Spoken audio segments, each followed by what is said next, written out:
Hello दोस्तों, मेरा नाम है सुशांत कुमार और स्वागत है आप सभी का न्यूटन लॉज ऑफ मोशन के लेक्चर नंबर 11 में। आज हम लोग लेक्चर नंबर 11 में क्या पढ़ेंगे? आज हम लोग स्प्रिंग फोर्स के बारे में पढ़ेंगे। तो स्प्रिंग फोर्स एक इम्पॉर्टेंट फोर्स होता है जो कि जैसे हम लोगों ने mg फोर्स पढ़ा, टेंशन फोर्स पढ़ा, नॉर्मल फोर्स पढ़ा और सूडो फोर्स पढ़ा, वैसे ही आज क्या पढ़ने वाले लोग स्प्रिंग फोर्स पढ़ेंगे। स्प्रिंग फोर्स के बाद क्या पढ़ेंगे? फ्रिक्शन फोर्स पढ़ेंगे। तो स्प्रिंग फोर्स में आज क्या पढ़ेंगे? स्प्रिंग फोर्स के बारे में जानेंगे और फिर कटिंग ऑफ स्प्रिंग जो कि जेईई मेंस और नीट के लिए इम्पॉर्टेंट होता है, उस टाइप के बहुत सारे क्वेश्चन करेंगे। तो चलिए स्टार्ट करते हैं। क्या है? न्यूटन लॉज ऑफ मोशन का 11th लेक्चर है। इसमें आज क्या पढ़ेंगे हम लोग? Spring force. स्प्रिंग फोर्स के बारे में पढ़ेंगे लोग। अब हम लोग स्प्रिंग फोर्स के बारे में पढ़ेंगे लोग, तो कौन सा स्प्रिंग पढ़ेंगे लोग? हम लोग पढ़ेंगे लोग आइडियल स्प्रिंग। आइडियल स्प्रिंग क्या होता है कि उसका जो होता है वो क्या होता है? पिच सेम होता है, उसमें पिच सेम होता है। और वो जैसे हम लोग टेंशन पढ़ रहे थे लोग रोप का, तो उसमें क्या होता है? स्ट्रिंग का तो वो क्या होता था? मासलेस होता है। वैसे ही ये क्या होता है? ये स्प्रिंग मासलेस होता है। सपोज डैट ये क्या है? ये एक स्प्रिंग है, तो ये सबसे पहला क्या होगा? मासलेस होगा। हमारे सिलेबस में एनएलएम में क्या है? मासलेस पढ़ेंगे। और पिच यानी ये डिस्टेंस क्या होगा? इसको पिच बोला जाता है। ये भी क्या होगा? सेम होगा। ये भी क्या होगा? सेम होगा। तो स्प्रिंग फोर्स क्या होता है? स्प्रिंग फोर्स अगर स्प्रिंग अपना क्या है? सिंपल सपोज डैट यहाँ पे 3 केस हम लेंगे। अगर स्प्रिंग यहाँ पे एक स्प्रिंग है जो कि क्या है? ये अपना ऐसे ही रेस्ट पर है, यानी यहाँ पर इक्विलिब्रियम में है, यानी ये क्या है? यहाँ पर चुपचाप ऐसे है। अब चुपचाप ऐसे है तो इस जो अगर क्या इस वाले लेंथ को एल नॉट बोलते हैं, और यहाँ पर एल नॉट को क्या बोला जाता है? नेचुरल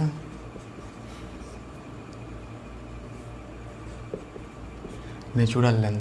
यहाँ पे अगर स्प्रिंग मतलब ना उसको खींचा गया है, ना कंप्रेस किया गया है, और ना क्या स्ट्रेच किया गया है, ना तो उसको क्या है? स्ट्रेच किया गया है, ना कंप्रेस किया गया है, तो उसमें क्या होता है? उस कंडीशन में जो होता है वो क्या होता है? ना तो एलोंगेशन में है और ना ही कंप्रेशन में है, तो उस कंडीशन में क्या होता है? नेचुरल लेंथ पर होता है, यानी चुपचाप ऐसे स्प्रिंग है। अब क्या करेंगे? अब सेकंड केस क्या लेंगे कि इसी स्प्रिंग को खींच देंगे इधर की तरफ। इसी स्प्रिंग को क्या करेंगे? खींच देंगे इस साइड। तो यहाँ पर अब क्या हो जाएगा? इसका कंडीशन कुछ खिंचा जाएगा तो ऐसे हो जाएगा, ऐसे हो जाएगा, तो खिंचा जाएगा, ऐसे हो जाएगा। यानी इस पर क्या लगा? हम इधर फोर्स लगा दिए। इधर एक कोई आया बंदा और उधर के साइड क्या लगा दिया? फोर्स लगा दिया। उधर साइड क्या लगा दिया? फोर्स लगा दिया। तो यानी नेचुरल लेंथ क्या था? नेचुरल लेंथ इसका क्या था? ये था। लेकिन अब क्या? नेचुरल लेंथ से और खिंचा गया स्प्रिंग। क्यों? क्योंकि फोर्स लगा दिए। तो स्प्रिंग का ये टेंडेंसी होता है कि वो क्या करता है? यहाँ पे नेचुरल लेंथ में था ना, तो वो स्टेबल होता है। अब दुनिया में कोई भी चीज़ होता है वो क्या चाहता है? कि हम स्टेबल रहे।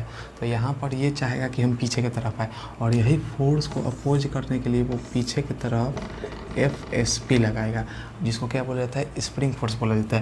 और नेचुरल लेंथ जितना भी एलोंगेट हुआ, ये एलोंगेशन हुआ है, उस डिस्टेंस को बोलेंगे हम लोग डेल्टा एक्स। तो इधर फोर्स लगा, ये हो गया डेल्टा एक्स। यानी डेल्टा एक्स के कहाँ किधर खिंचाया? डेल्टा एक्स इधर गया, यानी फोर्स इधर लगेगा, उधर डेल्टा एक्स जाएगा। तो डेल्टा एक्स या फोर्स के अपोजिट हमेशा क्या होता है? स्प्रिंग फोर्स लगा। क्यों? क्योंकि वो अपने नेचुरल लेंथ में आ जाए। अगर ये तो क्या था? यहाँ पर डेल्टा एक्स क्या हुआ? इलोंगेशन करने पर आया, इलोंगेट किए तो आया। यहाँ पर डेल्टा एक्स इलोंगेट करने पर ये होगा। और ह्यूमिडिटी है बोर्ड पर। अगर हम क्या करेंगे? यहाँ पर एलोंगेट किए, अगर इस स्प्रिंग को हम क्या करें? कंप्रेस कर दे तो कुछ इस प्रकार हो जाएगा। कंप्रेस कर दे तो ये हो जाएगा। कंप्रेशन करने के बाद से ये हो जाएगा। यानी यहाँ से क्या किए? इस साइड हम क्या कर दिए? यहाँ पे कोई आया बंदा और यहाँ पे आया और ये कंप्रेस कर दिया, यानी इस साइड अब हम फोर्स लगाए, इस साइड हम फोर्स लगाए। तो फिर यहाँ से लेके यहाँ तक क्या हो गया? डेल्टा एक्स क्या हुआ? यहाँ पर डेल्टा एक्स इस बार क्या हुआ? कॉम्प्रेस हुआ है। यहाँ पर एलोंगेट हुआ था, यहाँ पर क्या हुआ है? कॉम्प्रेस हुआ है। तो कॉम्प्रेस हुआ है तो स्प्रिंग क्या चाहेगा? कि अपने नेचुरल लेंथ पे जाए, यानी स्टेबल होके। तो यहाँ पर एफ इधर लगा है और डेल्टा एक्स इधर कॉम्प्रेस हुआ है, तो यहाँ पर एफ एस पी इधर लगा है। यानी इससे क्या कंक्लूजन निकला कि स्प्रिंग फोर्स जो हमेशा रहता है वो हमेशा क्या होता है, डेल्टा एक्स के अपोजिट लगता है। डेल्टा एक्स इधर इलोंगेशन और कंप्रेशन के हमेशा अपोजिट लगता है। या जो फोर्स लगेगा तो ही इलोंगेशन होगा या कंप्रेशन होगा। अगर हम फोर्स इधर लगाए तो स्प्रिंग फोर्स चाहेगा कि अपने नेचुरल लेंथ में है तो इधर लगेगा। अगर हम फोर्स इधर लगाए यानी कंप्रेस किए तो स्प्रिंग फोर्स चाहेगा कि अपने नेचुरल लेंथ में है तो इधर आएगा। तो यहाँ से आया इसका फार्मूला आया जो कि हुक्स लॉ के अकॉर्डिंग आया था, जिसका हम डेरिवेशन क्या करेंगे, इलास्टिसिटी में करेंगे। तो यहाँ से जो आया कंक्लूजन वो क्या आया कि हुक्स लॉ के अकॉर्डिंग आया, Hooke's law according to Hooke's law आया कि जो स्प्रिंग फोर्स लग रहा है ना एफ एस पी, वो डायरेक्टली प्रोपोर्शनल है डेल्टा एक्स के।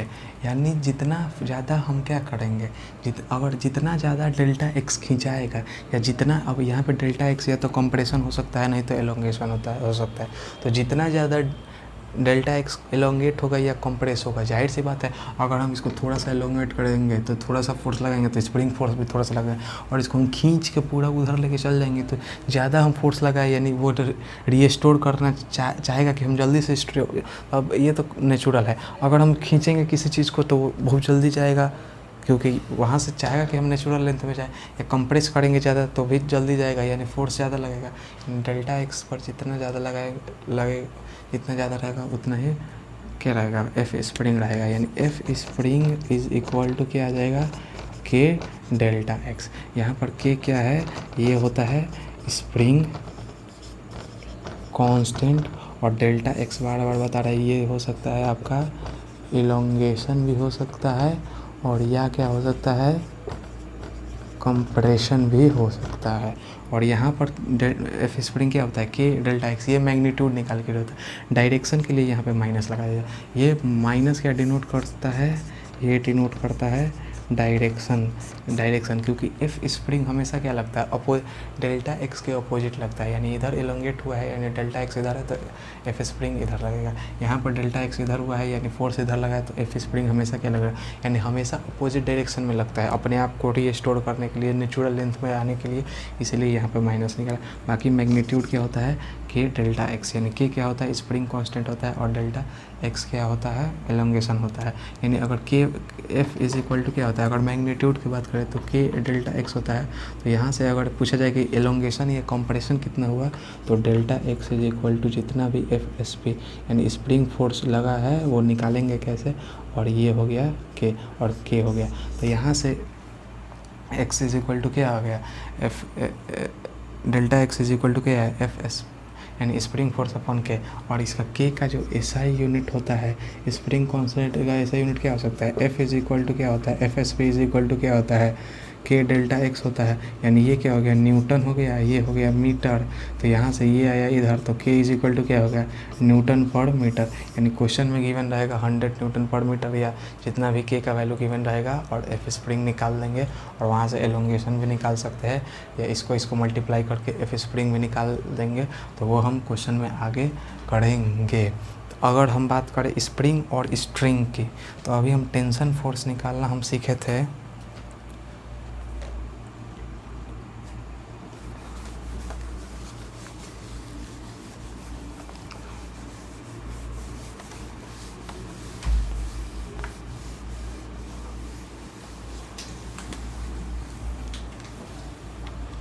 एक मिनट,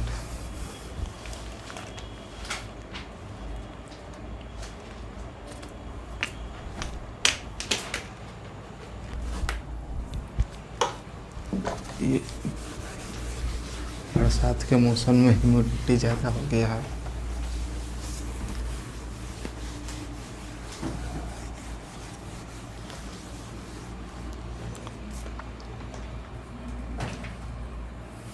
हुक्स लॉ के अकॉर्डिंग है। अभी हम क्या पढ़े थे कि अगर स्ट्रिंग रहेगा, यहाँ पर अगर स्ट्रिंग रहेगा तो यहाँ पर उस स्ट्रिंग रहता है तो मासलेस रहता है, तो यहाँ इस पॉइंट का भी टेंशन वही रहेगा, इस पॉइंट पर भी टेंशन रहेगा। यानी इस पूरे स्ट्रिंग में क्या रहेगा, टेंशन सेम रहेगा, जो कि हम लोग क्या पुली में देखे थे।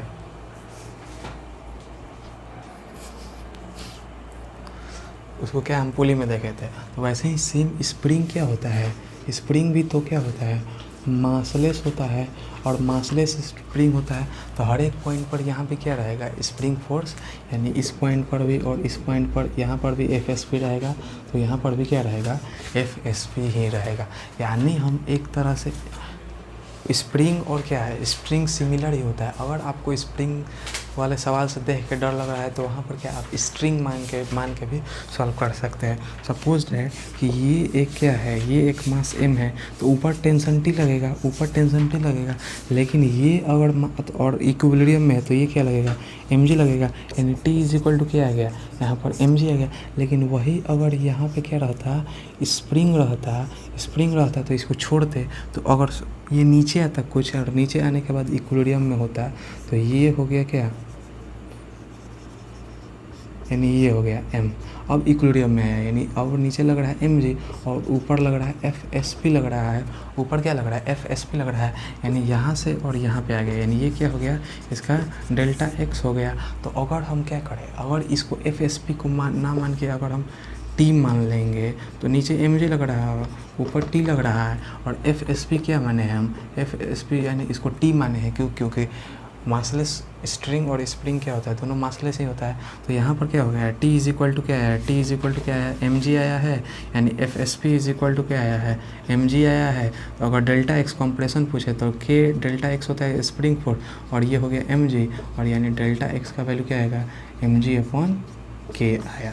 यानी यहाँ पर क्या एक क्वेश्चन था कि ये एक क्या है, ये क्या है, ये एक क्या एक स्प्रिंग जो है वो क्या मास से एम मास से जुड़ा है, जो कि क्या है, अगर एम छोड़ेंगे इसको तो थोड़ा नीचे आएगा, स्प्रिंग है तो ये थोड़ा ग्रेविटी इसको नीचे करेगा, और थोड़ा नीचे आने के बाद से क्या आएगा, यहाँ पे ये रुक जाएगा। वैसे तो ये रुकागा नहीं, ये वाइब्रेट करते रहेगा, लेकिन वाइब्रेशन वाला जो है हम वो एसएचएम में पढ़ेंगे।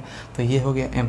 अब जो है इक्विलिब्रियम में आ गया, नीचे वाला फोर्स बराबर ऊपर वाला फोर्स, तो इसको अगर स्प्रिंग फोर्स के करना चाहे तो F S P is equal to क्या हो जाएगा, एम जी, सीधे ही यहाँ से लिख सकते हैं। लेकिन स्प्रिंग फोर्स से डर लग रहा है तो इसको टेंशन ऊपर की तरफ मान लेंगे। जैसे यहाँ पे टी था तो टेंशन माने थे, तो ऊपर की तरफ एक और डायग्राम बना के बताया कि ऊपर की तरफ टी मान लेंगे, एफ एस पी को ही टी माने हैं, तो यहाँ पे T is equal to M G आएगा, और टी का वैल्यू क्या है, एफ एस पी माने हैं, तो एफ एस पी हो गया, और डेल्टा के X is equal to M G हो गया। तो यहाँ पर डेल्टा एक्स अगर इलोंगेशन पूछेगा तो नीचे इलोंगेट हुआ है, तो वहाँ पर एम जी अपॉन के आएगा। अब एक और क्वेश्चन है कि यहाँ पर एक कोई ए है और ये है स्प्रिंग, और यहाँ पर कोई एक क्या है, बी है, ये हो गया बी।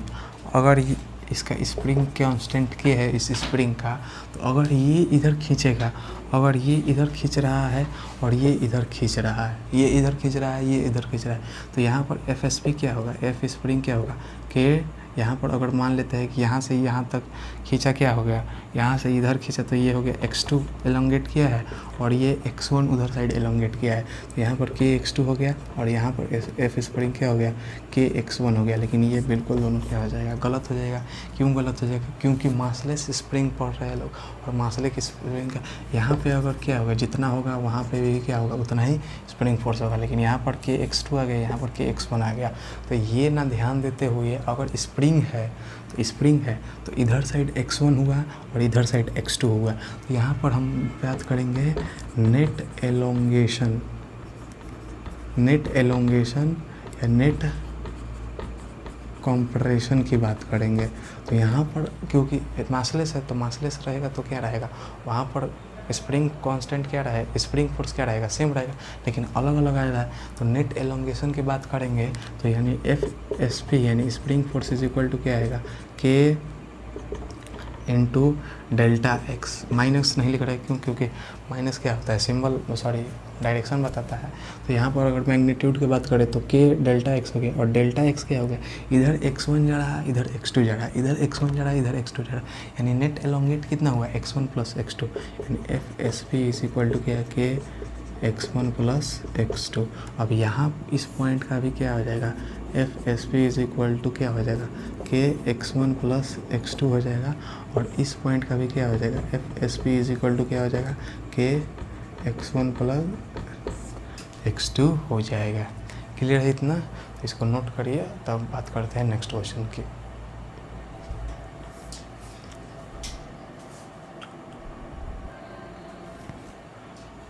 पे जो हमारा नेक्स्ट क्वेश्चन है वो क्या है, find spring force both block और डिस्प्लेस बाई 2 मीटर ईच। यानी यहाँ पर स्प्रिंग फोर्स निकालना है और स्प्रिंग कांस्टेंट क्या दिया है, 100 दिया है।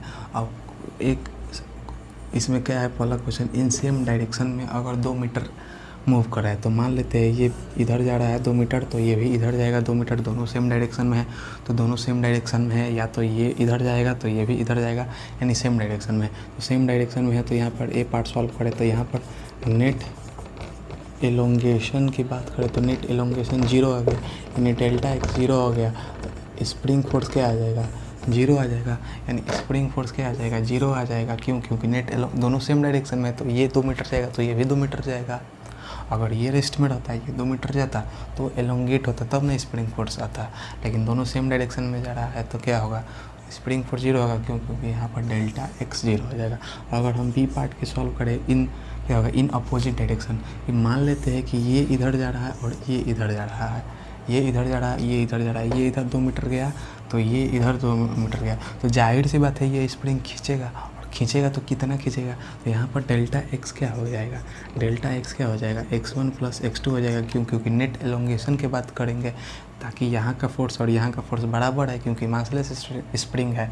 तो यहाँ पर x1 क्या हो जाएगा, 2 + 2 ये क्या हो गया, 4 हो गया, यानी FSP क्या हो जाएगा, k, अभी मैग्नीट्यूड की बात करेंगे डेल्टा एक्स, और k का वैल्यू 100 गिवन था क्वेश्चन में, और यहाँ पर डेल्टा एक्स का वैल्यू क्या आया, 4, यानी ये आया 400 न्यूटन। यानी इस पॉइंट पर भी क्या है, 400 न्यूटन का स्प्रिंग फोर्स लग रहा है, और इस पॉइंट पर भी क्या लग रहा है, 400 न्यूटन का फोर्स लग रहा है। ये बॉडी इधर जाएगा तो FSP इसका इधर डायरेक्शन इधर होगा। अब डायरेक्शन की बात कर लेते हैं, ये बॉडी इधर जा रहा है तो इसका FSP 400 इधर होगा, ताकि अपने नेचुरल लेंथ में आने की कोशिश करेगा स्प्रिंग फोर्स। तो ये था क्वेश्चन। इसी में एक और क्वेश्चन की बात करें, और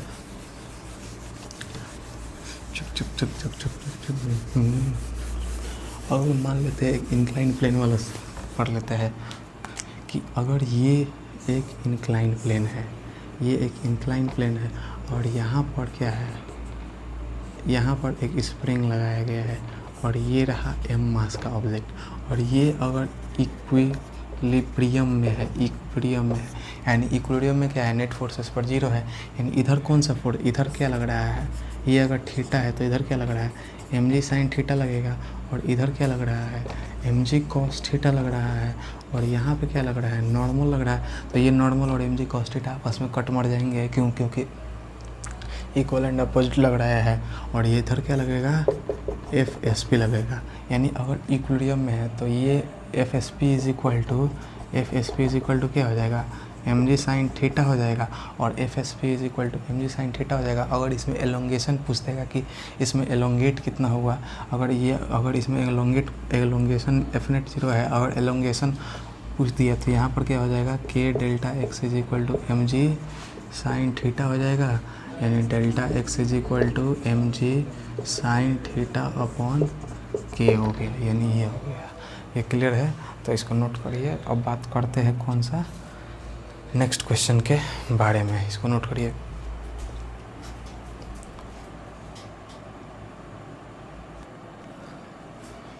हमारा जो नेक्स्ट क्वेश्चन है वो क्या है, फाइंड एलोंगेशन ऑफ स्प्रिंग, यानी ये स्प्रिंग एलोंगेट कितना हो रहा है। तो ये करने से पहले अब कितना लोग को लगने लगता है डर स्प्रिंग देख के, तो कुछ नहीं करना है, स्प्रिंग को स्ट्रिंग मान लेना है, क्योंकि टेंशन भी बराबर होता है, और स्प्रिंग फोर्स भी थ्रू आउट द स्प्रिंग बराबर होता है, और थ्रू आउट द स्ट्रिंग क्या होता है, टेंशन भी बराबर होता है। यानी यहाँ पर FSP किसको मान ले रहा है, हम लोग टेंशन को मान लेंगे। तो फिर से डायग्राम अगर बनाएंगे तो ये हो जाएगा स्ट्रिंग मान लेंगे, अगर टेंशन आ गया तो इसको स्ट्रिंग मान लेंगे, ये हो गया m, और ये हो गया क्या, 2m हो जाएगा। तो ये क्या है, हैवी है तो ये नीचे आएगा, तो ये नीचे क्या आ जाएगा, 2mg आएगा, इसके नीचे लग रहा होगा mg लग रहा होगा, यहाँ पर t लगेगा और यहाँ पर t लगेगा, और इसका अगर ये नीचे आएगा a, तो एक्सेलरेशन कैसे निकाला जाता था, खींचने वाला फोर्स माइनस रोकने वाला force divided by total mass. तो यहाँ से एक्सेलरेशन क्या होगा, खींचने वाला फोर्स क्या है, 2mg है, इसको रोक कौन रहा है, mg है, और डिवाइडेड बाई क्या हो जाएगा, 2m प्लस m क्या हो जाएगा, 3m हो जाएगा, यानी mg अपॉन क्या हो गया, 3m हो गया, और ये m से m उड़ गया, यानी g/2 G/3 आ गया, इसका एक्सेलरेशन आ गया G/3। अब टेंशन निकाल लेंगे और जो टेंशन आएगा वही क्या हो जाएगा, स्प्रिंग फोर्स हो जाएगा। क्यों? क्योंकि ये स्प्रिंग की जगह स्ट्रिंग मान लिया तो टेंशन आ गया, तो इसका टेंशन क्या हो जाएगा। अगर इसका हम फ्री बॉडी डायग्राम बनाते हैं तो ऊपर लग रहा है T माइनस mg, और यहाँ पर क्या हो जाएगा, मास इनटू एक्सेलरेशन का वैल्यू क्या है, G/3 है, यानी T is equal to mg plus mg/3 है। और इसको सॉल्व करेंगे तो क्या आ जाएगा, 4mg/3 आ गया, यानी टेंशन का वैल्यू क्या आ गया, 4mg/3। अब S P is equal to क्या आ जाएगा, 4mg/3 आ गया। क्यों? क्योंकि इसको स्प्रिंग को क्या माने थे, टेंशन माने थे। अब एफ एस पी क्या होता है, के डेल्टा एक्स, और इस स्प्रिंग का मान लेते हैं के है के क्या है, स्प्रिंग कांस्टेंट है, और ये हो जाएगा 4mg/3, यानी एलोंगेशन हो जाएगा delta X is equal to 4mg/3। के का वैल्यू दिया रहेगा और मास दिया रहेगा, और जी का वैल्यू 10 रख देंगे। मास अगर गिवन रहेगा, मास गिवन रहता तो आसानी से रख देते, और टी के का वैल्यू गिवन रहता तो वो भी रख लेते और जी रख देते, और जी का वैल्यू 10 रख देते अगर क्वेश्चन में नहीं गिवन रहता था, और गिवन रहता है स्पेसिफिक 9.8 तो ही 9.8 लेते। तो यहाँ से क्या आ जाएगा, के का एक एलोंगेशन क्या आ गया, ये आ गया। तो ये इससे करने का मतलब क्या हुआ, ये हम आसानी से क्या कर सकते हैं कि अगर स्प्रिंग दिया है तो उसको हम स्ट्रिंग भी मान के क्वेश्चन को सॉल्व कर सकते हैं। अब एक और क्वेश्चन है, मिटा देते हैं।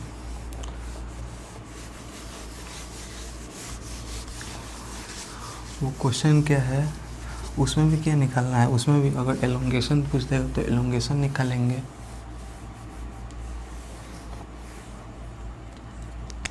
यहाँ पर क्या है, एक छत है और ये रहा, ये स्प्रिंग रहा, और ये स्प्रिंग पुली से जुड़ा हुआ है, और ये 2 kg है और ये है 4 kg। तो यहाँ पर पूछ देगा कि एलोंगेशन कितना है, यहाँ पर एलोंगेशन कितना है। और अभी हम 2-3 लेक्चर पीछे किए थे, क्योंकि अगर यहाँ पर ऐसे आ जाते यानी पूछ देगा रीडिंग ऑफ स्प्रिंग बैलेंस, ये भी पूछ सकता है। स्प्रिंग है तो एलोंगेशन पूछ देगा या रीडिंग ऑफ स्प्रिंग बैलेंस पूछ देगा। तो एलोंगेशन पूछेगा तो हम क्या करेंगे, पहले स्प्रिंग दिया है तो हम इसको क्या मान लेंगे, स्ट्रिंग मान लेंगे। स्ट्रिंग मान लेंगे तो क्या लगेगा, टेंशन लगेगा। और रीडिंग ऑफ स्प्रिंग बैलेंस मैंने बताया था कि यहाँ पर क्या करना है, टेंशन आराम से निकाल लो तो वही क्या हो जाएगा, रीडिंग ऑफ स्प्रिंग बैलेंस हो जाएगा। और टेंशन निकाल लेंगे तो टेंशन वही क्या हो जाएगा, स्प्रिंग फोर्स हो जाएगा। तो वहाँ से एलोंगेशन निकालेंगे, ये हो जाएगा 2, ये हो जाएगा 4, नीचे लगेगा 40, यहाँ पे लगेगा 20, यहाँ पे अगर टी रहेगा, यहाँ पे टी रहेगा तो यहाँ भी क्या हो जाएगा, 2t हो जाएगा। अब नीचे लगेगा 40, इसका एक्सेलरेशन क्या हो जाएगा, a is equal to 40 minus 20 divided by ये हो जाएगा 6, यानी a का वैल्यू क्या आ जाएगा, ए का वैल्यू यहाँ पे क्या आ जाएगा, ए का वैल्यू आ जाएगा 20/6, ए का वैल्यू आ जाएगा 20/6 हो गया, यानी ए का वैल्यू हो गया कितना, 20/6 हो गया। अब 20/6 हो गया तो यहाँ पर 10/3 हो गया। कैलकुलेशन थोड़ा इजी करने के लिए हम यहाँ पे ले सकते थे, आपको कितना 2 ले सकते थे ना, 2 लेंगे तो ये 2 छोड़िए, ए इज इक्वल टू क्या आ गया, 10/3 आ गया, यानी एक्सेलरेशन आ गया a/3 आ गया। तो यहाँ पे t का वैल्यू अगर निकालेंगे तो ये हो जाएगा, अगर यहाँ से t अगर यहाँ इसका फ्री बॉडी डायग्राम बनेंगे तो t minus 20 is equal to mass कितना है 2 और एक्सेलरेशन कितना है 10/3, यानी t is equal to 20 plus 20/3 हो गया, यानी t इज इक्वल टू क्या आ गया, यहाँ पे 60 और 20 80/3 आ गया, यानी t इज इक्वल टू 80/3। और उसी को क्या माने थे, तो यहाँ पर t है तो यहाँ पे 2t हो जाएगा, यानी 2t इज इक्वल तो t इज इक्वल टू इतना आ गया, तो 2t इज इक्वल टू क्या आ जाएगा, 2 × 80/3, यानी 160/3, 160/3 आ गया, 160/3 आ गया। और वही क्या यहाँ पर FSP लग रहा होगा, स्प्रिंग फोर्स लग रहा होगा, इज इक्वल टू टेंशन कितना आया था, 2t था, यहाँ का 2t था, यानी delta x is equal to 160/3 आ जाएगा। तो delta X is equal to क्या हो जाएगा 160/3 के हो जाएगा। और के का वैल्यू अगर क्वेश्चन में दिया रहेगा तो वहाँ से पुट कर देंगे, तो यहाँ से एलोंगेशन आ जाएगा। और रीडिंग ऑफ स्प्रिंग बैलेंस क्या आ जाएगा, उतना ही आ जाएगा, कितना, जितना ये आया था। क्योंकि टेंशन फोर्स से होता है रीडिंग ऑफ स्प्रिंग बैलेंस, यानी 160/3 हो गया क्या रीडिंग ऑफ स्प्रिंग बैलेंस। और टेंशन फोर्स कितना आ गया, एलोंगेशन निकालने के लिए F spring is equal to 2t रख देंगे, क्योंकि ये और ये सेम मान लिए थे, यहाँ पर स्प्रिंग है यहाँ पर स्ट्रिंग है, तो स्प्रिंग और स्ट्रिंग मान सकते हैं, तो क्योंकि दोनों मासलेस होता है, तो वहाँ पे अगर हम स्प्रिंग से डर लग रहा है तो स्ट्रिंग मान लेंगे, सॉल्व कर देंगे। फिर एफ स्प्रिंग बराबर टेंशन का बराबर रख देंगे, टेंशन का वैल्यू आया, यहाँ का टेंशन का वैल्यू आया, इतना 2t हो जाएगा, क्योंकि ये t और t, तो ये हो जाएगा 2t। और यहाँ पर के डेल्टा एक्स आ गया, तो डेल्टा एक्स एलोंगेशन आ गया। अब यहाँ पर कुछ भी रहेगा के का वैल्यू पुट करेंगे, क्वेश्चन में गिवन रहेगा।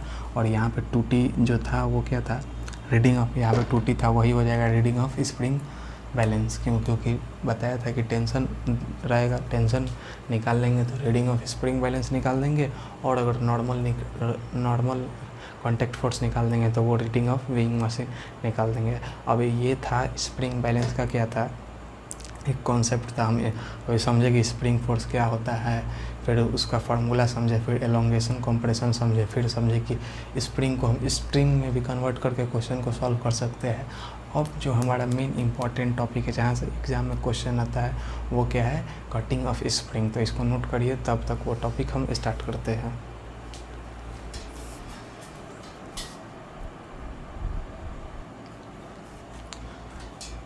तो जो हमारा नेक्स्ट टॉपिक है वो क्या है, cutting of spring. Cutting of spring. अभी इसमें हम दो टाइप का क्वेश्चन करेंगे। एक क्या है कि ये एक स्प्रिंग है, ये एक स्प्रिंग है, और इसको हम क्या किए, दो पार्ट में हम अगर काट दिए, यहाँ से बीच से हम दो पार्ट में काट दिए, ये हो गया सॉरी, ये हो गया। तो इसका अगर के स्प्रिंग कांस्टेंट था और ये अगर एल था, तो यहाँ पर अगर के था क्या, स्प्रिंग कांस्टेंट, और ये एल था, तो अब ये क्या हो गया, L1 हो गया, और ये क्या हो गया, L2 हो गया। और यहाँ पर क्या हो जाएगा, के तो क्या रहेगा, यहाँ पर क्या हो जाएगा, K1 हो जाएगा, और यहाँ पर K2 हो जाएगा। तो ये क्वेश्चन कैसे किया जाता है कि के और एल का जो प्रोडक्ट होता है वो क्या होता है, कांस्टेंट होता है, और इसको हम क्या बोल सकते हैं कि यही होता है K1 L1 is equal to K2 L2। अभी और क्वेश्चन से समझ आएगा। सपोज दैट ये क्या है, ये एक स्प्रिंग है, ये एक स्प्रिंग है जिसका के का वैल्यू क्या है, 1200 है, और इसका एल क्या है, 10 मीटर है। इसको हम कितना पार्ट में काट दिए, 3 पार्ट में अगर हम काट दिए, तो ये हो गया एक पार्ट, ये हो गया 2 पार्ट, ये हो गया 3 पार्ट। अगर ये है कितना, इसका लेंथ है, ये है 6 मीटर का, ये है 3 मीटर का, ये है 1 मीटर का। तो यहाँ पर K1 K2 और K3 का वैल्यू निकालना है। तो इसको क्या होता है, K into L is equal to K1 L1 is equal to K2 L2 करना है। तो यहाँ पर K into L is equal to क्या हो जाएगा, K1 इंटू L1 और फिर क्या हो जाएगा, equal to K2 into L2 is equal to K3 into L3 हो जाएगा। और K इंटू एल यहाँ पर क्या हो जाएगा, 1200 into 10 is equal to K1 into 6 हो जाएगा, is equal to K2 into 3 हो जाएगा, is equal to K3 into 1 हो जाएगा। अब यहाँ से K1 का वैल्यू पुट, यहाँ से क्या कर सकते हैं हम लोग, 12,000 is equal to K1 into 6 कर देंगे, तो ये कटा 2,000, यानी K1 का वैल्यू आ गया 2,000, K1 का वैल्यू 2,000 आ गया। अब यहाँ से फिर 12,000 is equal to K2 into 3 कर देंगे, ये 3 से कितना हुआ, 4,000, यानी 4,000 है, 4,000, यानी ये K2 इज इक्वल टू क्या आया, 4,000 आ गया। वैसे ही K सारा इक्वल टू होता है, यानी फिर यहाँ पे 12,000 is equal to K3 into 1 हो जाएगा, यानी K3 इज इक्वल टू क्या आया, 12,000 है। ये था एक आर्टिकल, ये था। ये अगर ऐसे रहेगा स्प्रिंग, इसको कट कर देंगे तो K इंटू एल इसका product is equal to K1 into L1 is equal to K2 into L2 आ जाएगा। और क्वेश्चन में L दिया रहेगा तो वहाँ से क्या करेंगे, दोनों हम K निकाल लेंगे। अब ये था एक टाइप का क्वेश्चन। अब जो हम मेन जहाँ से क्वेश्चन होता है एग्ज़ाम में,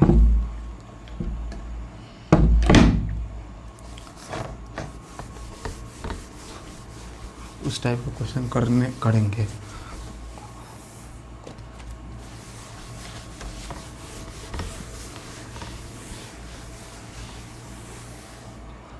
उस टाइप का क्वेश्चन करने से पहले अगर हम इसमें क्या स्प्रिंग कटिंग करने वाले हैं, लेकिन उससे पहले अगर हम क्या कर रहे हैं, अगर हम सबसे पहले क्या कर रहे हैं, अगर हम स्ट्रिंग को, ये 10 kg है और ये है 20 kg, ये 10 kg है, ये है 20 kg। अगर हम बात करें यहाँ पे T1 कितना हो जाएगा और T2 कितना हो जाएगा, तो T2 अगर इक्विलिब्रियम में है तो नीचे लग रहा है, क्या लग रहा है 200 लग रहा है, यानी T2 इज इक्वल टू क्या हो जाएगा 200 हो जाएगा। और T1 क्या हो जाएगा, पूरा सिस्टम को मान लेंगे तो 20 और 10 क्या हो जाएगा 30 हो जाएगा, यानी T1 इज इक्वल टू क्या हो जाएगा 300 हो जाएगा। T1 इज इक्वल टू 300 हो जाएगा। अगर हम बात करें कि अगर हम क्या करेंगे, इसको हम क्या करें, कट कर दिए। अब कट कर दिए तो अब डायग्राम कैसे हो जाएगा, ये हो जाएगा 10 kg और ये हो जाएगा 20 kg, क्योंकि दोनों अब रस्सी काट दिया गया है। अब काट दिया गया है तो इसका क्या हो जाएगा, अब इसमें अब T1 कितना हो जाएगा, अब T1 क्या हो जाएगा, केवल अब बात करें तो ये तो अपना नीचे इस ए इज इक्वल टू इसका नीचे जी के बराबर आ जाएगा, एक्सेलरेशन क्या आ जाएगा जी के बराबर आ जाएगा। लेकिन इसमें टेंशन कितना बच गया, अब काटने के बाद टेंशन कितना बच गया 100 बच गया। तो ये था स्ट्रिंग का बात। अब बात करेंगे किसका, स्प्रिंग का। स्प्रिंग का बात करने से पहले बार बार उससे पहले कुछ ना कुछ आ ही जा रहा है, जो मेन टॉपिक है उससे पहले हम क्या बात कर लेते हैं, उसका प्रॉपर्टी का क्या होता है। तो स्प्रिंग का जो प्रॉपर्टी होता है ना, वो होता है लेजी वाला प्रॉपर्टी, जो हम लोग का होता है कि सुबह में उठा ही नहीं जाता, तो कुछ वैसा ही होता है लेजी वाला प्रॉपर्टी। और एक प्रॉपर्टी होता है कि ये जो होता है ना, वो सडन चेंज नहीं होता, यानी स्प्रिंग फोर्स सडन चेंज नहीं होता है, उसको चेंज होने में कुछ टाइम लगता है, वो अचानक से चेंज नहीं होता।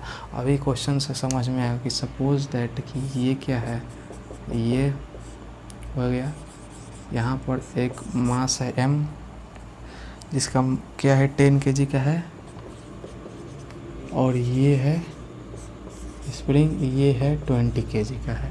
अगर हम क्वेश्चन में दिया है if at t is equal to 0, question है if at t is equal to 0 lower spring, यानी t इज इक्वल टू 0 पर क्या हो रहा है, लोअर स्प्रिंग इज कट।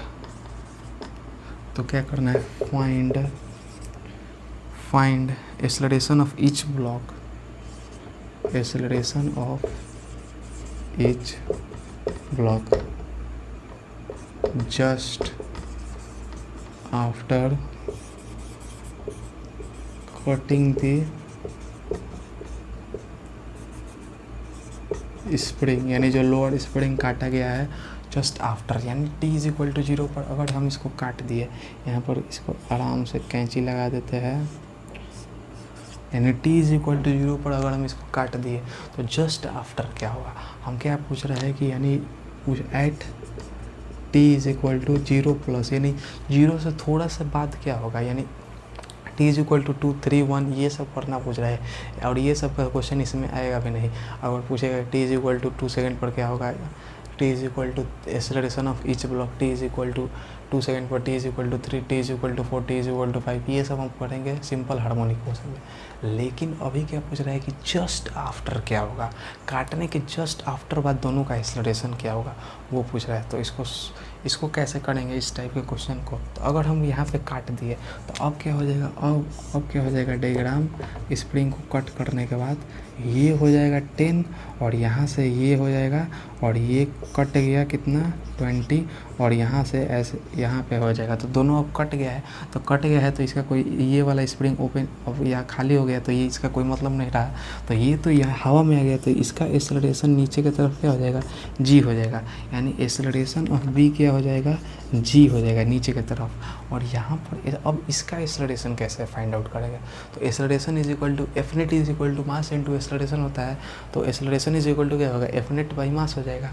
तो यहाँ पर नीचे क्या लग रहा है, mg लग रहा है, जो कि कितना है 100 के बराबर है, mg लग रहा है नीचे। अब एक और क्वेश्चन यहाँ पर ये हो जाएगा FSP 2 ले लेते हैं, जो कि क्या हो जाएगा, उसका क्वेश्चन में गिवन था 300 और यहाँ पर FSP1 था वो कितना था इवन क्वेश्चन में 200, यहाँ पे 200। तो ये 200 जहाँ पर ये स्प्रिंग फोर्स लग रहा है इस वाले स्प्रिंग में 200 का और इस वाले स्प्रिंग में लग रहा है 300 का, तो ये तो अब कट हो गया, यानी ये नीचे से आ गया। अब इसका अब तो कोई इस बीच में स्प्रिंग रहा नहीं, क्योंकि स्प्रिंग थोड़ा सा रहा तो वो तो मासलेस है, उसका वैल्यू क्या ही होगा। तो ये नीचे 100 आ रहा है और ऊपर क्या लग रहा है FSP लग रहा है, यानी ऊपर FSP लग रहा है। अब जाहिर सी बात है कि FSP लग कितना रहा है, तो हमने क्या बताया स्प्रिंग फोर्स क्या होता है, लेजी फोर्स होता है और वो सडन चेंज नहीं होता है। ये लाइन जिसको याद हो जाए मतलब समझ लेगा वो क्या होगा, कोई भी सवाल बना देगा, यानी सडन चेंज नहीं होता। अब सडन चेंज नहीं होता यानी क्या, एक मैंने जस्ट कट होने के बाद क्या हो जाएगा, तो जस्ट कट होने के बाद सडन तो हुआ, यानी जस्ट कट हुआ यानी क्या होगा, सडनली ही ना हुआ, तो यानी सडन चेंज नहीं होता, यानी FSP क्या रहेगा, उतना ही रहेगा जितना पहले था। क्यों? क्योंकि वो लेजी वाला फोर्स है, वो सडन चेंज नहीं होता, यानी FSP यहाँ पे क्या आ जाएगा 300 ही आ जाएगा। यानी इसका एक्सेलरेशन ऑफ V तो नीचे की तरफ G आ जाएगा, हवा में आ गया। तो अब एक्सेलरेशन ऑफ A क्या होगा, इस पर नेट फोर्स कितना लग रहा है, ऊपर लग रहा है 300, तो इसका एक्सेलरेशन क्या हो जाएगा, A ऊपर की तरफ आ जाएगा, माइनस क्या हो जाएगा, नीचे लग रहा है 100 डिवाइडेड बाई इसका मास कितना है 10 और ये क्या हो जाएगा 200/10, ये क्या हो जाएगा यानी 20 आ गया ऊपर की तरफ, यानी इसका एक्सेलरेशन क्या आ गया 20 आ गया, जो कि क्या है ऊपर की तरफ है। एक बार और समझा देते हैं। सबसे ध्यान में क्या रखना है कि स्प्रिंग फोर्स जो होता है वो क्या होता है, सडन चेंज नहीं होता है, वो लेजी वाला फोर्स है। तो अगर इसको हम काटें, अगर यहाँ पर इसका स्प्रिंग फोर्स का वैल्यू गिवन था 200 और इस स्प्रिंग का स्प्रिंग फोर्स कितना था 300, अगर इसको हम काटें तो ये ब्लॉक हवा में आ गया, तो ये नीचे तो आ जाएगा जी से। अब ये रहा, तो ये क्या पूछा है, जस्ट आफ्टर कटिंग के बाद दोनों का एक्सेलरेशन क्या होगा, तो ये तो इसका ये जी हो गया, लेकिन इसका एक्सेलरेशन क्या होगा, तो acceleration F net by M हो जाएगा। तो यहाँ पे 100 लग रहा है mg और ऊपर क्या लगेगा, तो ऊपर ध्यान क्या देने वाला है, एफ स्प्रिंग भी क्या लगेगा, जो पहले यहाँ पे 300 लग रहा था वही लग रहा था। लेकिन अगर स्ट्रिंग के बात करें, फिर जो इससे पहले टेंशन वाला किए हैं लोग, वहाँ पे 300 स्टार्टिंग में लग रहा था, कट करने के बाद से 200 लगने लगा। क्यों? क्योंकि वो रस्सी वाला टेंशन फोर्स था, लेकिन ये है spring force. Spring force lazy वाला फोर्स है, यानी जस्ट कटिंग के बाद से क्या रहेगा, उतना ही रहेगा जितना पहले था। कारण क्या है कि वो सडन चेंज नहीं होता है। तो अब जाहिर सी बात है, ये ऊपर ये FSP ज़्यादा है, ये mg कम है, तो एक्सेलरेशन क्या होगा, खींचने वाला फोर्स माइनस रोकने वाला force divided by total mass. तो ये हो गया 200 - 100 इज इक्वल टू, ये कट हो गया, 0 से 0 उड़ाती है, तो ये यानी एक्सेलरेशन ऑफ A ऊपर की तरफ 20 आ गया और एक्सेलरेशन ऑफ B नीचे की तरफ G आ गया। क्यों? क्योंकि हवा में आ गया है।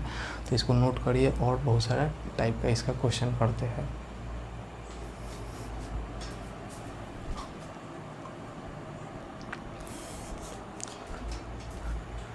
तो जो हमारा नेक्स्ट क्वेश्चन है वो क्या है, if at t is equal to 0 पर लोअर स्प्रिंग को क्या कर दिया जा रहा है, कट कर दिया जा रहा है।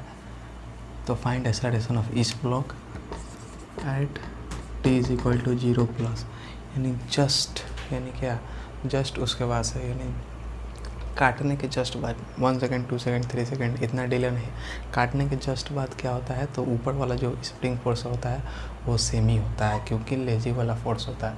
तो अगर इसको हम काट दें तो ये 3m क्या हो जाएगा, हवा में आ जाएगा, 3m हवा में आ जाएगा, तो इसका एक्सेलरेशन नीचे की तरफ हो जाएगा, जो कि क्या हो जाएगा g हो जाएगा। क्यों? क्योंकि काटने के बाद तो स्प्रिंग मासलेस होता है, तो ये हवा में आ जाएगा, तो ये क्या हो जाएगा जी हो जाएगा। और इस वाले स्प्रिंग का स्प्रिंग फोर्स इसमें कितना लग रहा था, 3m लग रहा था, और ये स्प्रिंग नंबर 1 में स्प्रिंग फोर्स कितना लग रहा था, 4m लग रहा था। तो अगर हम इसका फ्री बॉडी डायग्राम बनाएं तो ये अब इस टाइप का हो जाएगा कि ये रहा और ये कितना रहा m मास का। तो ये अब ये कटने के बाद से ये हवा में आ गया, तो इसका तो एक्सेलरेशन हो गया a, एक्सेलरेशन ऑफ ब्लॉक भी इसका, इसको a मान लेते हैं, इसको b मान लेते हैं।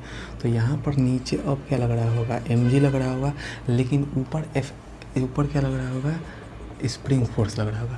और वो स्प्रिंग फोर्स किसके बराबर होगा, किसके बराबर होगा, ये 4mg के बराबर ही होगा। क्यों? क्योंकि t is equal to 0 plus, यानी जस्ट काटने के बाद पूछा है, यानी ये क्या हो जाएगा, FSP क्या हो जाएगा 4mg।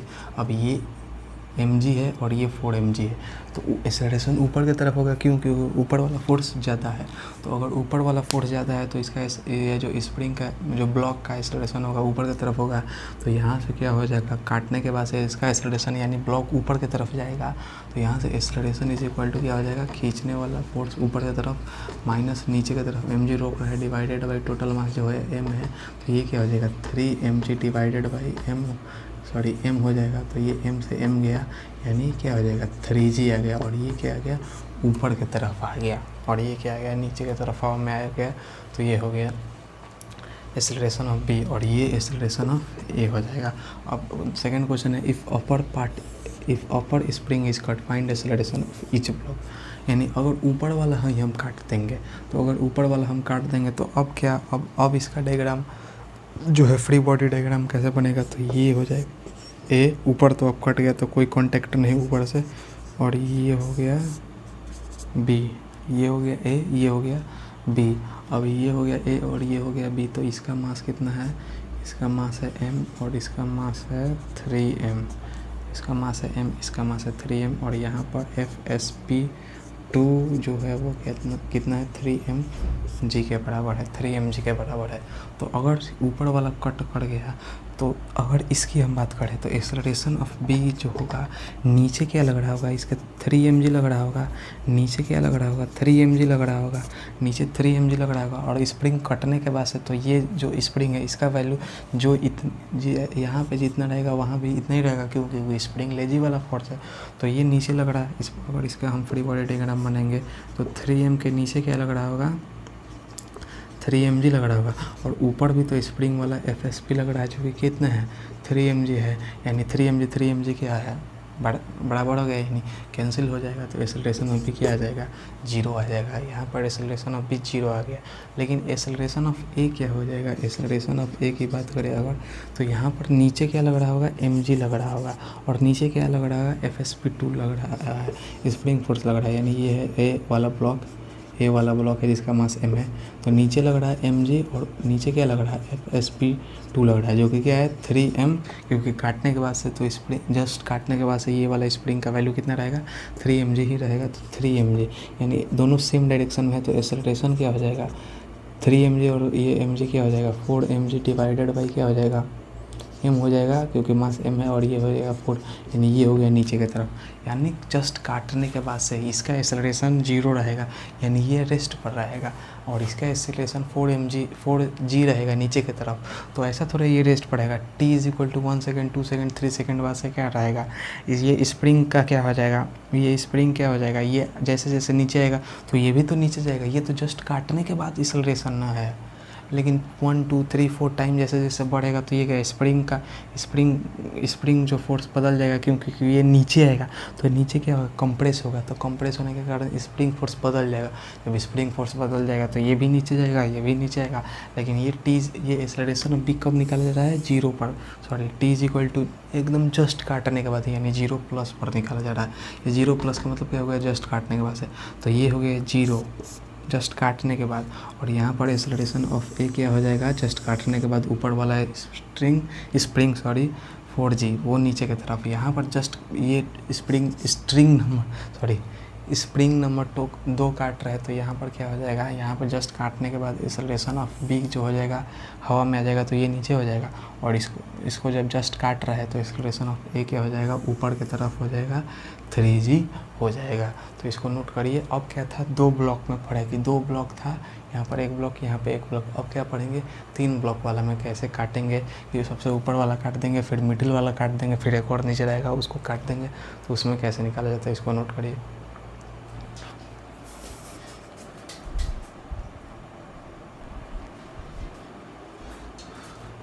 तो जो हमारा नेक्स्ट क्वेश्चन है उसमें 3 ब्लॉक है, ये है ब्लॉक ए, ये बी और ये सी। ये है स्प्रिंग 1 2 3। स्प्रिंग 1 का जो स्प्रिंग फोर्स है वो 3mg है, स्प्रिंग नंबर 2 का जो स्प्रिंग फोर्स है वो 2mg है, और इसका mg है। तो इसमें क्या कर रहा है कि अगर अपर वाले स्प्रिंग को हम इसको क्या कर रहे हैं काट दें, अगर इसको हम काट देते हैं तो अगर इसको काटने के बाद से क्या होगा, अगर फ्री बॉडी डायग्राम बनाएंगे तो ये हो जाएगा m हो जाएगा, और ये हो जाएगा m हो जाएगा, और फिर ये हो जाएगा एम, यानी ऐसे ही हो जाएगा। यानी ऊपर से कॉन्टेक्ट अब टूट गया, अब ऊपर से कॉन्टेक्ट टूट जाएगा तो ये हो जाएगा ए, ये बी और ये सी। तो यहाँ पर क्या है 2 mg है इसका और इसका है mg है इसका स्प्रिंग फोर्स। तो एक्सेलरेशन ऑफ ईच ब्लॉक, तो सबसे पहले नीचे वाला को एक्सेलरेशन ऑफ सी, यानी इसको पकड़ेंगे, यानी एक्सेलरेशन ऑफ सी क्या हो जाएगा 0 हो जाएगा। कारण क्या है, क्योंकि नीचे तो mg लगेगा, जस्ट काटने के बाद से तो स्प्रिंग फोर्स चेंज नहीं होता है, जस्ट काटने के बाद से पूछ रहा है अगर एक्सेलरेशन तो काटने के बाद से जस्ट स्प्रिंग फोर्स चेंज, यानी ऊपर mg लग रहा है, यानी ऊपर mg नीचे mg, यानी एक्सेलरेशन के तो यानी नेट फोर्स 0 तो एक्सेलरेशन क्या आ गया 0, यानी एक्सेलरेशन ऑफ सी निकाल लिया। अब बचा क्या है एक्सेलरेशन ऑफ ए और एक्सेलरेशन ऑफ बी। अगर हम एक्सेलरेशन ऑफ क्या है, अगर हम एक्सेलरेशन ऑफ किसका निकालें, अगर हम ए का अगर निकालने जाए, ए का अगर हम निकालने जाए तो इसका ए का अगर हम निकालने जाए तो यहाँ पर m है, तो नीचे क्या लग रहा है mg लग रहा है, और नीचे क्या लग रहा है FSP कितना लग रहा था 2 है, FSP 2 जिसका वैल्यू क्या है 2 mg है। तो जाहिर सी बात है ये है, तो यहाँ पर दोनों फोर्स नीचे लग रहा है, यानी F नेट यहाँ पर क्या आ जाएगा mg और ये हो जाएगा 2 mg और 2 mg, यानी एक्सेलरेशन का वैल्यू क्या आ जाएगा 3 mg डिवाइडेड बाई इसका मास m है, यानी ये हो गया 3g जो कि नीचे की तरफ है, यानी एक्सेलरेशन ऑफ ए आ गया। अगर हम ब्लॉक बी की बात करें तो ये हो जाएगा ब्लॉक बी, इसके यहाँ पर लग रहा है mg, नीचे तो इसके लगेगा क्या, नीचे लग रहा है कौन सा फोर्स mg वाला फोर्स, और नीचे क्या लग रहा है एक और स्प्रिंग FSP जो है वो क्या लग रहा है 3, FSP 3 लग रहा है, क्योंकि ये इससे कनेक्टेड है, और ये भी क्या लगेगा mg लगेगा, क्योंकि जस्ट काटने के बाद से पूछ रहा है, और ऊपर की तरफ FSP 2 लग रहा है, FSP 2 लग रहा है जो कि कितना है 2 mg है, यानी नीचे कितना है, नीचे वाला फोर्स टोटल कितना है mg आ गया और प्लस mg, यानी ये क्या हो जाएगा 2 mg हो गया, यानी नीचे भी 2 mg ऊपर भी 2 mg, यानी F नेट यहाँ पर क्या आ जाएगा F नेट जो है वो 0 आ गया, यानी एक्सेलरेशन ऑफ B भी क्या आ जाएगा 0 आ जाएगा। एक बार और समझा देते हैं, 3 ब्लॉक है, इसमें पूछा है कि अपर स्प्रिंग को काट देंगे तो जस्ट काटने के बाद से एक्सेलरेशन निकाला जाता है, तो तीनों ब्लॉक का क्या होगा। तो अगर हम नीचे वाला की बात करें तो नीचे वाला पर mg लग रहा है, जस्ट काटने के बाद स्प्रिंग फोर्स तो चेंज होता नहीं है, तो ये हो गया ऊपर वाला फोर्स, यानी नीचे mg ऊपर mg, तो दोनों F नेट क्या हो जाएगा 0, यानी एक्सेलरेशन ऑफ C 0 हो जाएगा।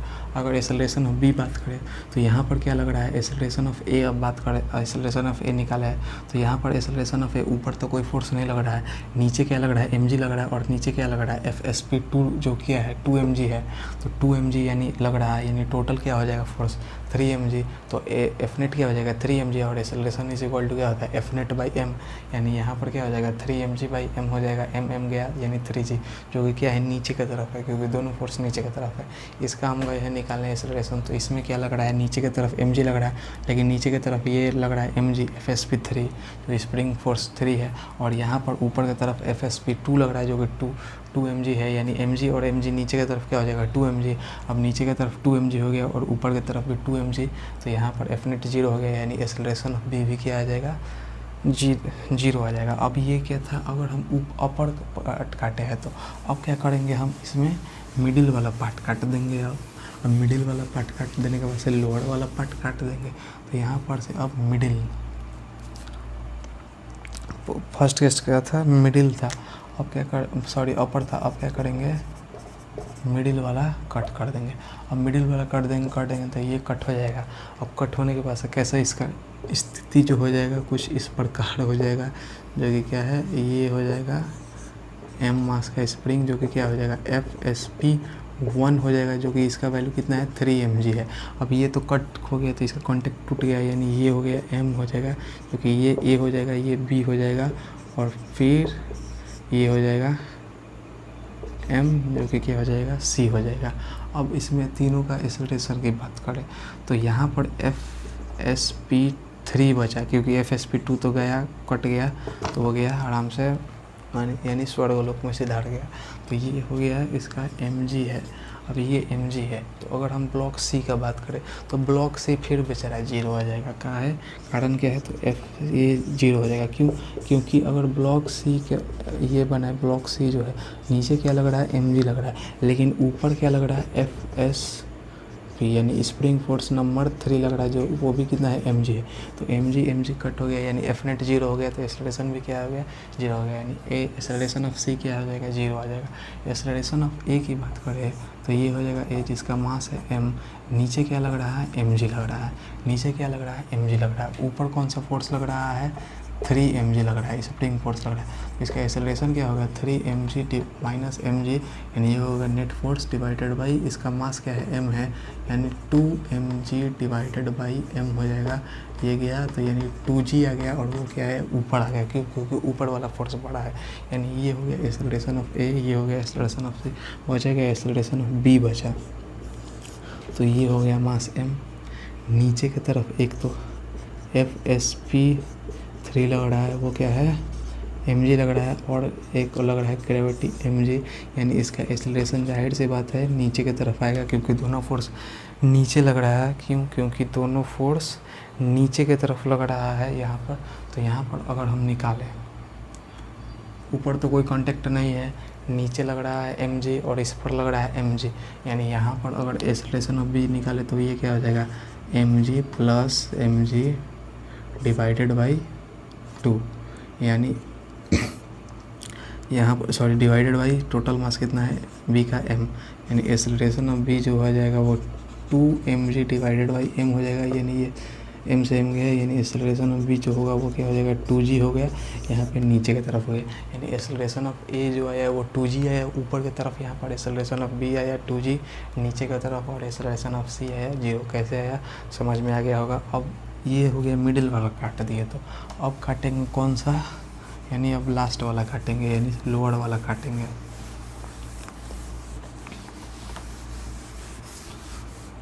मिडिल वाला काट दिए, ऊपर वाला भी काट दिए, यानी अब लोअर वाला कटेगा,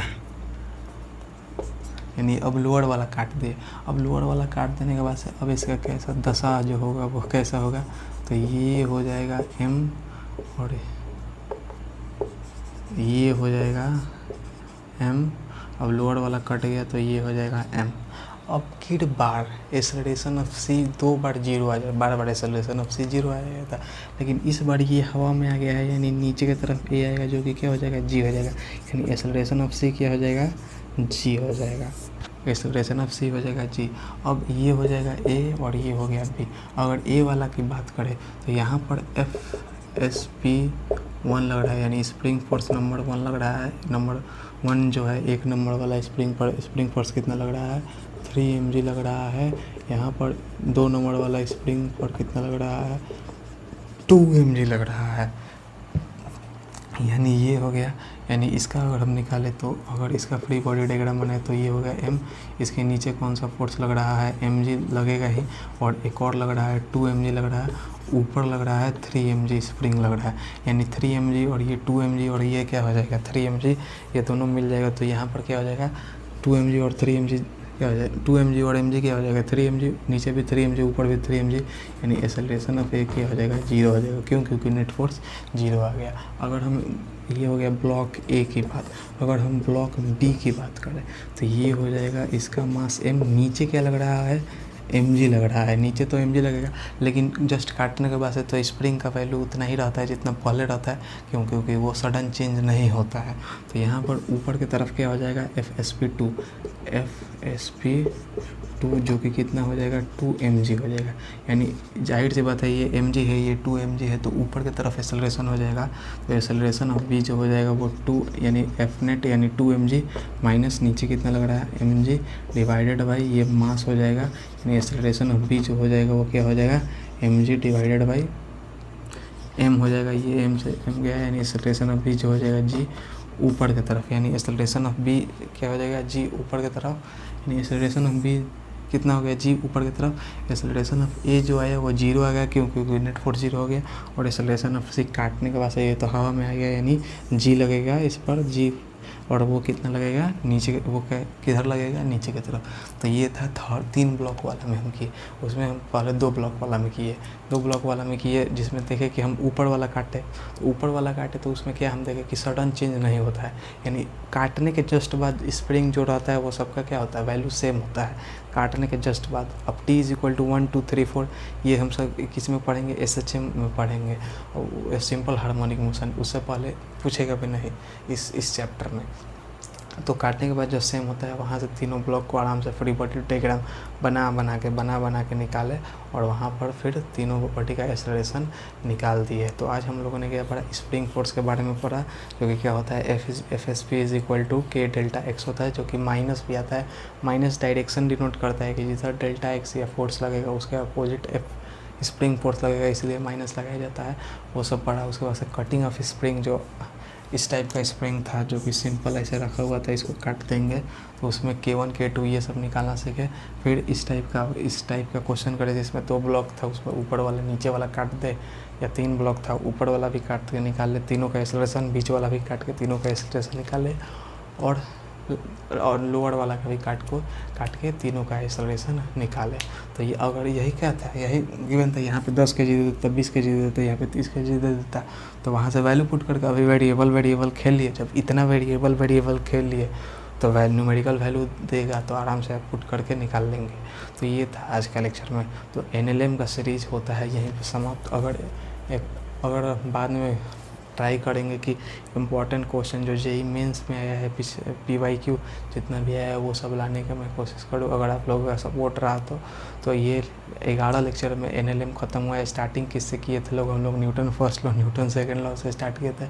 ख़त्म कहाँ पर हो रहा है, स्प्रिंग फोर्स पर ख़त्म हो गया। उसमें हम mg पढ़े, टेंशन पढ़े, फिर नॉर्मल कॉन्टैक्ट फोर्स पढ़े, फिर सूडो फोर्स पढ़े, कॉन्स्ट्रेन मोशन ये पढ़े, पुली वगैरह पढ़े पूरा, और फिर आके ख़त्म हो रहा है किस पर, ये स्प्रिंग फोर्स पर, जो कि कटिंग ऑफ स्प्रिंग बहुत इंपॉर्टेंट था। बहुत सारा पिछला साल का क्वेश्चन देखिएगा तो नीट और JEE मेंस में बहुत बार ये कटिंग ऑफ स्प्रिंग से आया है। और एक और इस चैप्टर में इंपॉर्टेंट है रीडिंग ऑफ व्हीइंग मशीन, जो कि नॉर्मल निकालने से होता है, और रीडिंग ऑफ क्या, स्प्रिंग बैलेंस, जो कि टेंशन निकालने से होता है। तो ये सब हम लोगों ने पूरा Newton laws of motion complete कर लिया। अब नेक्स्ट लेक्चर से हम फ्रिक्शन स्टार्ट करेंगे, फिर फ्रिक्शन के बाद से सर्कुलर मोशन पढ़ेंगे, फिर वर्क एनर्जी पावर पढ़ेंगे, फिर सेंटर मास पढ़ेंगे, फिर रोटेशन पढ़ेंगे। ऐसे NLM से रोटेशन तक का जर्नी जो मैकेनिक्स का होता है वो हो जाएगा हम लोग का कंप्लीट। तो ये सब पढ़ेंगे। तो आज के वीडियो में इतना ही, मिलते हैं नेक्स्ट वीडियो में। तब तक के लिए पढ़ाई करते रहे। All the very best.